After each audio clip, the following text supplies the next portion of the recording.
Hey everybody, it's Tom here from Adpulse. Just wanted to take you through a couple of updates we've made to insights. The first one is that you can now rerun an insight. This is handy if you have an action you need to do and then need to come back and rerun the insight to see if it has fixed the issue.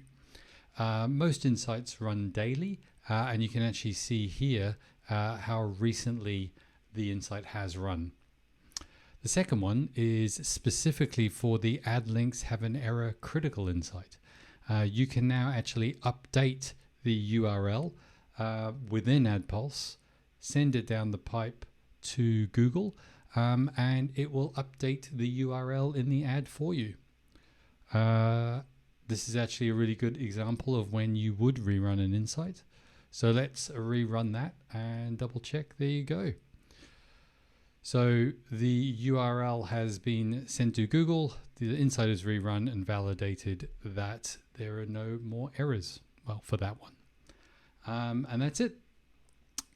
If you have any suggestions, please send them across. We love to hear from you. After all, we are building this for you. Catch you next time.